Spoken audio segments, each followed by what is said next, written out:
All right. Well, you know what? So just give me a yeah, and then I'll say yeah. Yeah!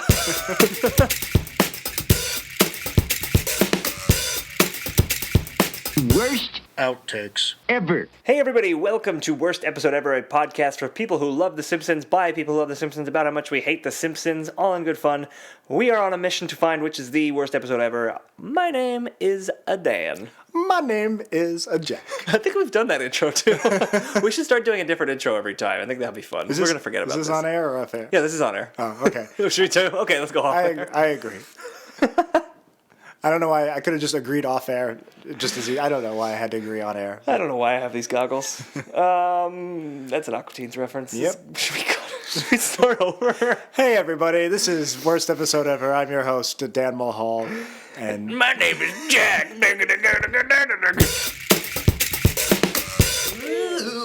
all right, we're recording. Right. This is the Body to episode 21, the frying pan. How about, okay. I think you talked last. So I should continue talking, or you should start? I guess I'll start, but do it okay. So okay, I'll say. Okay, so let's. Just an okay. Okay. Okay. Yes. No. We'll try to. Okay. They fuck you at the drive-thru. They fuck you. They fuck you. They fuck you at the drive-thru. But you blick. It's true. You are. He is. A lot of Lethal Weapon 2 references. Oh, man. So okay. Just an okay, and then, yeah. Or just do a yeah. Yeah. Yeah. No. Yeah. Yeah. Yeah. Yeah.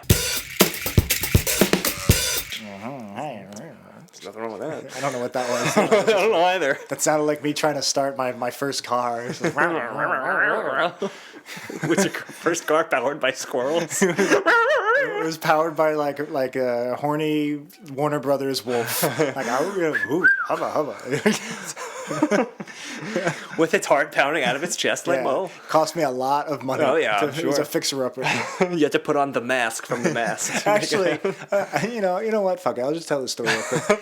My first and my only car that I ever owned was I don't know if you remember this because I had it very briefly. So I remember. I think it was the summer I came back from my first year in college. Okay. And my mom bought me a car for like $500 used. Yeah, the Baconmobile. Yeah, and it got like she got totally ripped off by, I didn't grow up in a great neighborhood. It was a bunch of just like drug addicts and swindlers, and they took advantage of my poor naive mother. Yeah. And it was not worth $500. It was a piece of crap. Yeah, and I put thousands of dollars into getting it fixed up, and it still only lasted like 2 months before we junked it for $50. It was dead. I know that. Yeah, so I remember when I first started it, my feet were wet, and I looked in, and like all the like antifreeze and all like the I think it was might have just been antifreeze. It might have been some coolant in like the air conditioner coolant. Oh, but whatever liquids were stored in the hood were leaking out somehow and coming out through the bottom, and like the entire, and this must have, like, whoever had it before must have kept refilling it.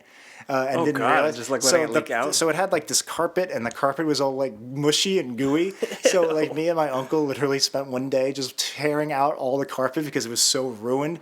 And then we saw it leaking, and then we realized that's where the leaks were. Yeah. So we paid to get that fixed. But then for the 2 or 3 months that I actually had this car, I literally had like no rug, and it was just all bare metal, and it was just a piece of shit. And then it just kept stalling on me, and I had to push it to the gas station 2 or 3 times before finally we gave up.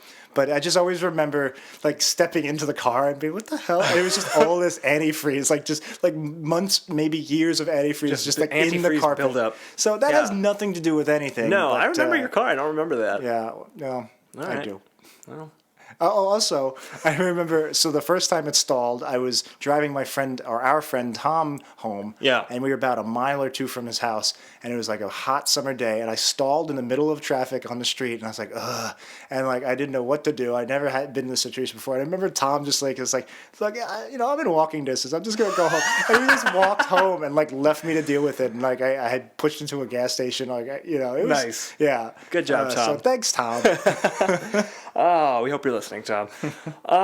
Yeah, so what were we talking about? How did we get to talking about your car? Because I went, rare. You can check it out on our website. There's also a comment section on that particular part of the website where you feel free to just go, this is wrong, that shouldn't be there, or whatever. I may not actually have comments on that page, but I'll work on that. Oh, okay.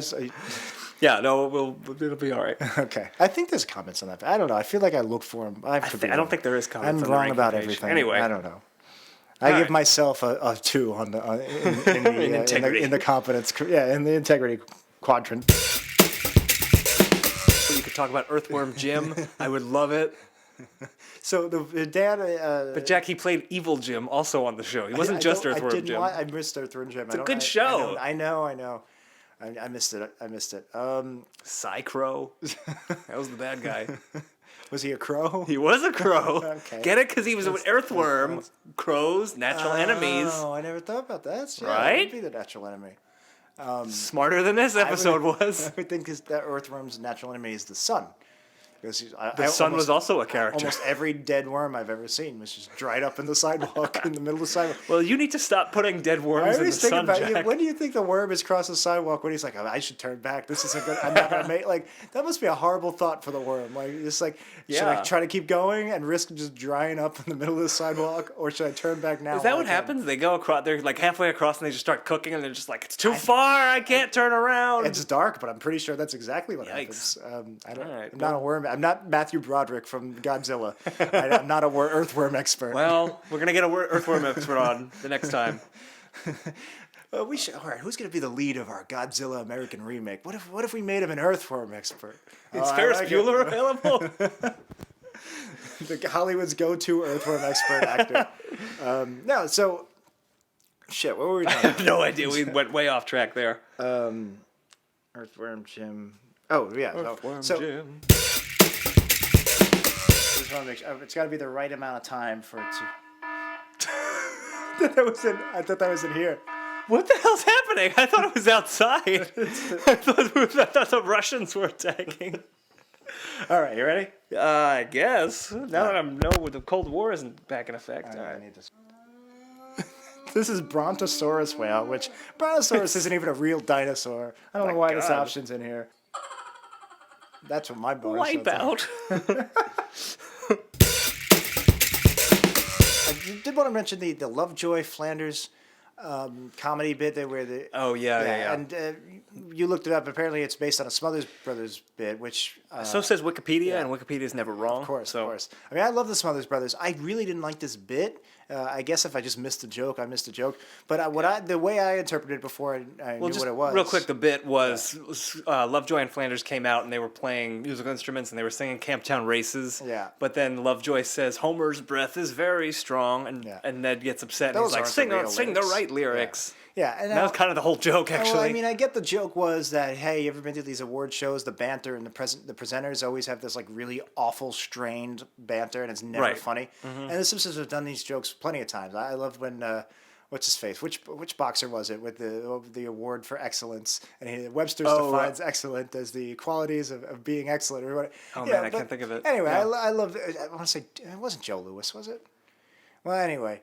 Whoever it was. He was a great fighter. Yeah, so I love those award show jokes, but this one, the joke was, hey, look how awful this banter was. But that was the only joke, and so basically we just had to watch awful banter. Right, exactly. And it's like, look how bad this joke is, but you have to sit through the joke. Yeah, and again, maybe I'm missing something with the Smothers Brother layer to it. I don't know. But I mean, if we're missing it as huge nerds and talking about whatever the hell we've been talking about this episode, the normal viewer is not going to pick up on it. The Smothers Brothers are considered like just really ahead of their time, really great, smart comedians. Yeah. And I know very little of that. The only Smothers Brothers I think I've ever gotten is from Casino. One of them is in Casino. Oh, yeah. And that's not funny.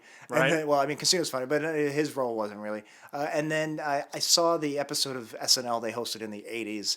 As a young kid, and I don't remember much, but I remember really liking it. Okay. But that's it. That's the only way I even ever heard of the Smothers Brothers was from that SNL episode. Yeah. So I don't know. So loose positive connections to the Smothers Brothers.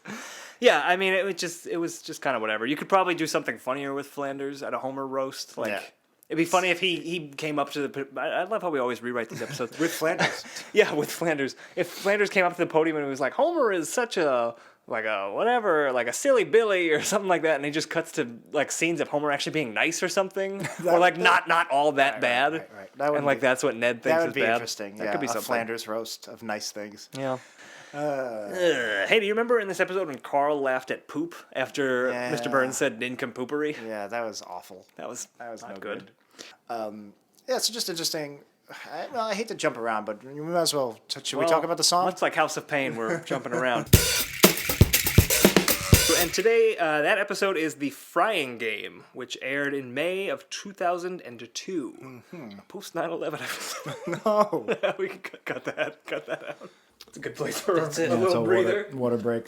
The old blasphemy break. So in that court scene, there was also the juror number 1, the foreman. The forearm? The foreskin. The foreman. And I thought, I got the sense we've seen him before. He had more lines in Springfield, whatever less than tertiary is, just a complete one-off character, has an extra basically. Yeah. But I thought he kind of reminded me of the plastic surgeon from The Large Marge, but it wasn't quite him. But Rusty, you recognized him, right? It was, he was kind of an amalgam. He seemed like a young version of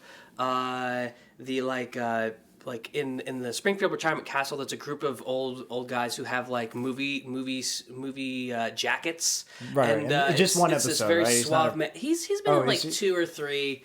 Maybe you guys will watch all 3 of those episodes. Oh, we will. He appears in. He's a very suave, very very sophisticated man. But he's very old. So this guy's very young. He also kind of reminded me of the episode from Abe Simpson and the Hellfish episode where Burns tries to get the assassin. The assassin. Yeah, you're right. Marion Barry. It's time for another shipment already. I think we also said in the Large Marge episode that the plastic surgeon was kind of his vibe, right? Well, no, the plastic surgeon, I was trying to think of an episode. He was in an episode before. It was the one where Mo got plastic surgery. I couldn't think of when we actually recorded that episode. Pygmalion. Clever Simpsons writer. Yeah, but it was just weird to see. I mean, you do 600 episodes. Feel free to start adding more Springfield. You don't have to stop at season 8. And, I wasn't. I like it. But it just, I don't know. Yeah. He was like a vaguely Hispanic man. Hank Azaria, almost doing his character from the Birdcage, but slightly less. It could have easily been comic book guy or Hans Moleman or or sarcastic middle-aged worker guy. Hey, were we supposed to make a? The Charles Bronson, we found him guilty. Yeah. So we found him guilty. I don't know who that is. Taron Killam's Brad Pitt. They introduced someone new. I also think that might have been one of those hey, unwrap a Butterfinger and you might win a guest appearance on The Simpsons. Oh, yeah. We'll animate you on the show. Animate you on the show. Imagine, the guy who won that contest was just, this ridiculous, larger-than-life, vaguely Hispanic man. That would be great. That would be great, actually.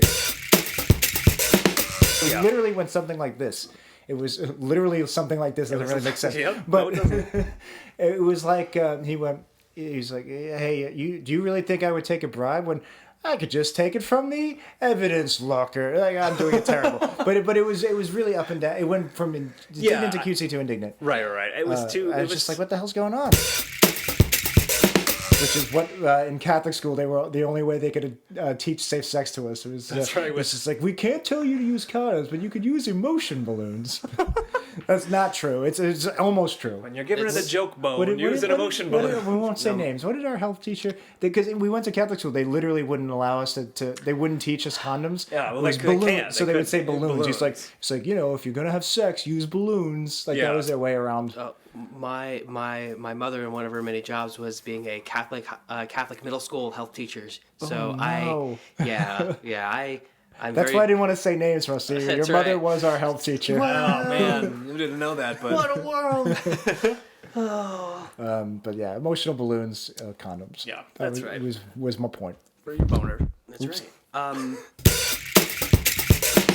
The novelization of Addams Family and Addams Family Values, I owned both of them and read them a lot. Wow. I was really... Remember those novelizations with the... they always had 8 pages of screenshots of the movies in the middle? By Norman Mailer. That's what I grew up on, though. I feel like I read more novelizations than I did novels. Yeah, I always like to go... You ever go to a Book Off in Midtown? It's like a used bookstore, but it's Japanese owned, so they have a lot of Japanese books, but they also have cheap paperbacks for $1. I always look at what the novelizations are.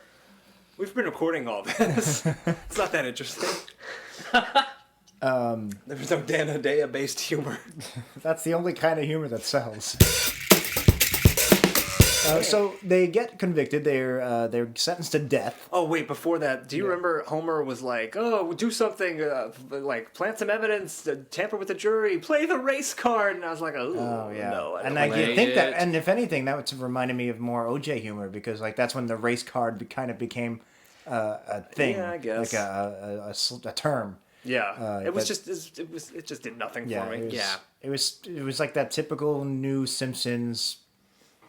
Like just throwing a reference out there, and it's like you could feel them patting themselves on their back for being edgy. Yeah, it's not edgy at all. It just doesn't make sense. Right. It just seemed lazy. Yeah.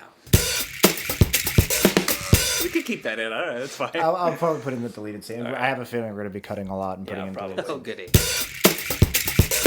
So that was one, and then the other you actually brought up while we were watching it. The judge looked exactly like... That was not this episode. No. That was the episode we watched while we were eating chicken. Yes. Cut all this. We were actually watching Duffless, a good episode. Yeah, so we watched a good episode to prime ourselves. Yeah. Right, so then I got nothing. Kind of liked the fake out where the governor calls, and it's the yes guy who answers the phone.